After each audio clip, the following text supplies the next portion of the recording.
Successful social workers.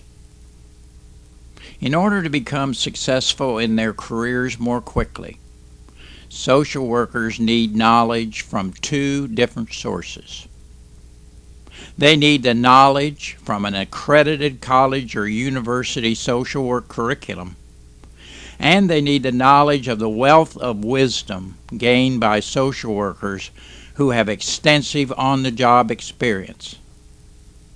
In other words, they need the lessons from the classroom enhanced by the lessons from the field. Lessons such as are featured in the book and ebook entitled The 10 Great Commandments of Social Work Practice by Audrey H. Campbell, a licensed social worker with 23 years of experience. The book and ebook include the 10 Commandments, an explanation and case study about each one, and the lessons learned from each case. The ebook is available from Amazon Kindle for $9.99 and from www.successfulsocialworkers.com via payment through PayPal for $9.99 in the EPUB, MOBI, or Word formats.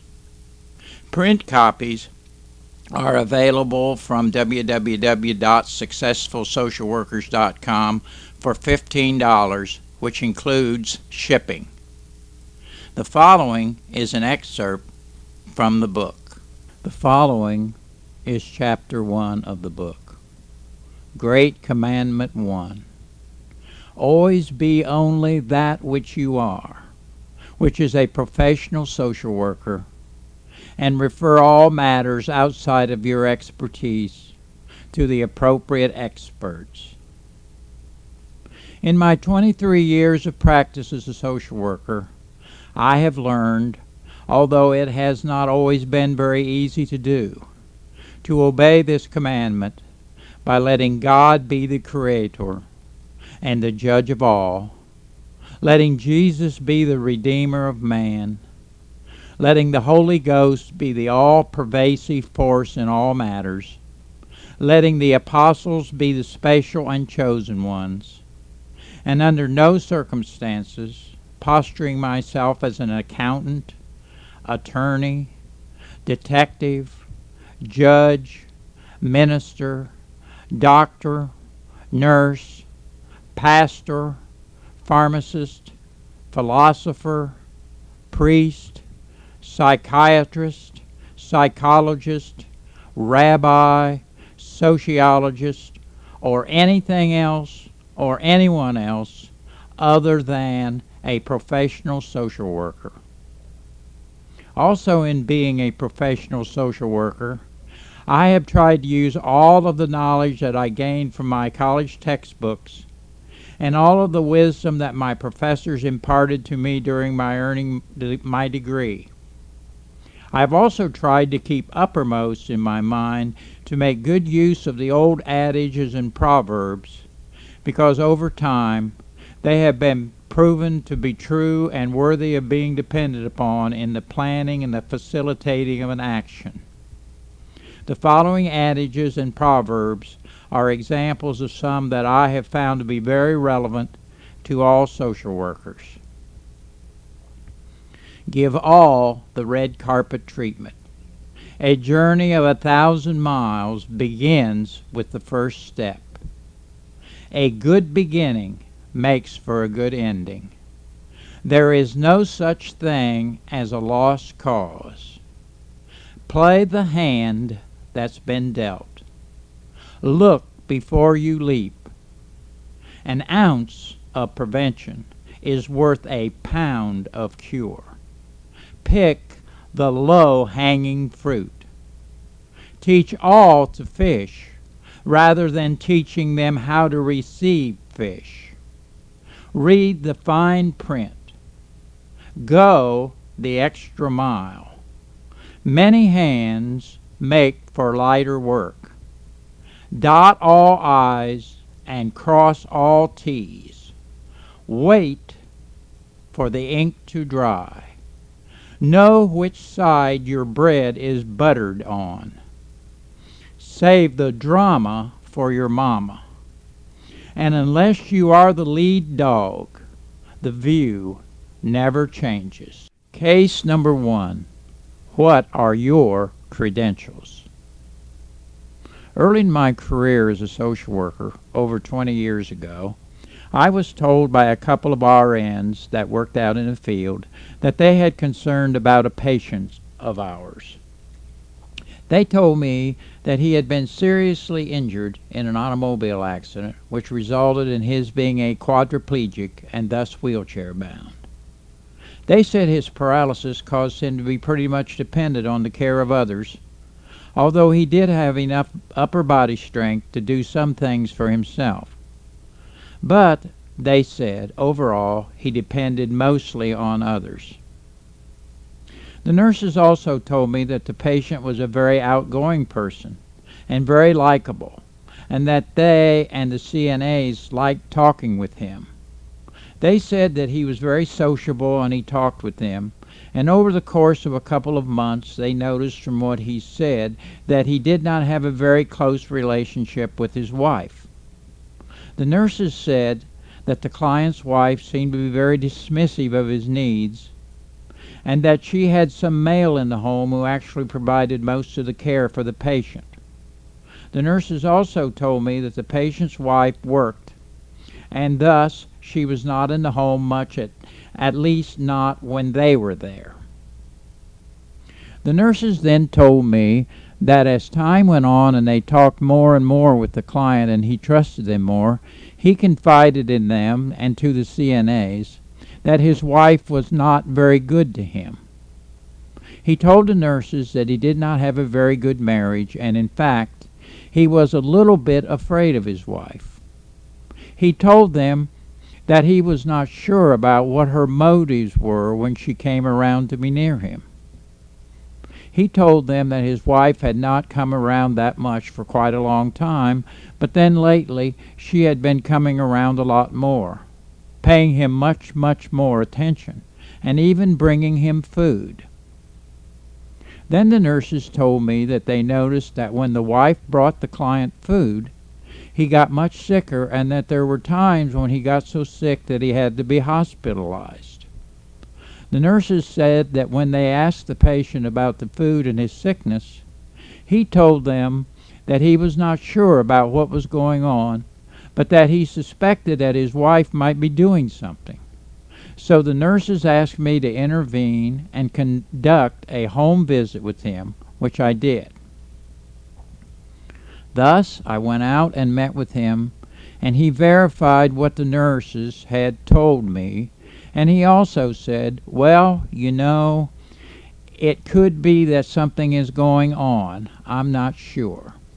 So I told him, my advice is to you, is for you to see if you can just avoid her, and certainly do not eat anything that she brings you, even from restaurants.